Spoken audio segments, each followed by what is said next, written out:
jël sacre bi moo fi nekkoon en 2023 ak staff Malick Daaf actuellement mu nekk ak staff bu Serigne Saliou Dia docteur ma bàyyi la nga nuyu wax sa tur pour su ko defee nit ñi gën la xam man déjà xam na. D'accord, salaamaaleykum wa rahmatullah, maa ngi nuyu ñëpp c'est docteur Adama Faye. Voilà, je suis le médecin titulaire de l'équipe nationale des moins de 20 ans du Sénégal. Voilà, comme vous l'avez dit, j'étais là avec Malick Daf, avec à la CAN U20, 2023. Voilà, des U20 qu'on avait réussi avec brio, machallah. Voilà. Alors docteur, est-ce que doo ñëwaat un peu rek ci sacre bi ngeen koy jël lan moo la ci gën a marqué woon est-ce que temps boobu noonu nga doon gérer équipe bi amoon na ay blessés yu ci amoon est-ce que équipe bi yëpp apte woon nañu pour jouer. waaw d'accord, donc su fekkee dañuy revenir ci sacre bi donc il faut retenir que c'est un staff qui était nouvellement installé, donc constitué d'un staff technique et médical comme tous les staffs, donc où j'étais le médecin titulaire accompagné par 2 kinésithérapeutes, donc qu'on a préparé pendant 3 mois vraiment, donc avec une forte intensité, avec des joueurs locaux au début. Après c'est après que les externes sont venus, donc les expatriés qui sont venus nous rejoindre. Donc ce qui nous avait permis quand même de réussir cette CAN vraiment avec brio, c'est qu'on avait eu beaucoup de temps pour préparer ça.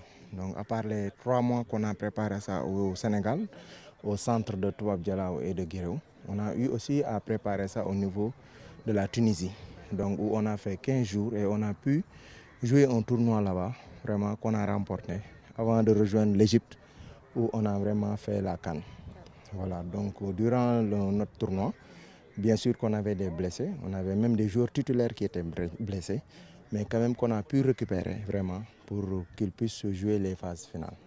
Voilà. Alors tey boo ñu mënoon defal un petit bilan par rapport si ñaari sorties yi nga xamante ne Sénégal def na ko déjà première sortie bi gisoon nañu Serigne Fallou Diouf moo amoon mu xawoon blessé mais après bu ñëw ci séance d'entraînement bi gis nañ ko mu apte bokk ci li nga xamante ne moom mooy groupe bi démb sax bi joué contre Ghana Sénégal ñu dóor ko 1-0. Alors démb match bi jeex na jotoo ci am ay blessures yoo xamante ne ñu ngi ci infirmerie bi. waaw durant les 2 matchs qu'on a joué vraiment amuñ ci blessure bu grave, voilà, parce que en football moom ce qu'il faut redouter c'est les blessures graves, blessures yi nga xam ne ça va prendre du temps, 1 semaine ou 2 semaines pour récupérer le joueur. Donc on a eu quelques blessures yoo xam ne c'est des blessures simples qu'on a pu récupérer vraiment durant ces 2 matchs. Voilà, pour Fallou, comme vous l'avez constaté, c'était pas une blessure grave, mais quand un joueur est blessé, le plus sûr c'est de le récupérer le plus rapidement possible. Et puis d'essayer pour qu'il ne récidive pas. Voilà, parce que la récidive aussi peut empêcher le joueur de ne pas continuer le tournoi.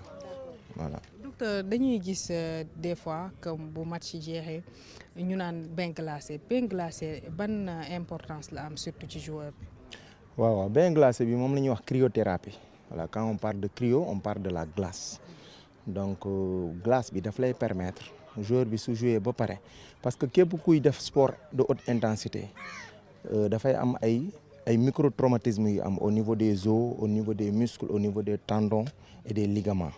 Donc ces micro-traumatismes-là, à force de les répéter, donc à force de jouer, peuvent à la longue provoquer des blessures graves. Voilà, donc c'est la raison pour laquelle on fait la cryothérapie. Vraiment mu nekk benn technique bu nga xam ne ça nous permet de rectifier vraiment et de guérir les micro-blessures qu'on a chez le joueur.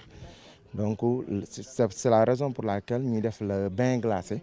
Voilà, dañuy def beaucoup de glace jusqu'à 5 degrés, moins 5 degrés même des fois. On le fait pendant 6 minutes. Voilà, où le joueur est carrément à l'intérieur. Maintenant, c'est ce qui va nous permettre de vraiment récupérer le joueur en quelque sorte. D'accord, kon man mën naa def bain glacé man mi nga xamante ne nekkul tout le monde peut le faire, hein? Tout le monde peut le faire. Oui, bien sûr. Donc tout le monde peut le faire, mais quand même c'est pour les joueurs yi nga xam ne vraiment ils font des activités de haute intensité. Voilà, des sports de haute intensité. D'accord, docteur ñu ngi lay jaajëfal bu baax. Ok, merci beaucoup.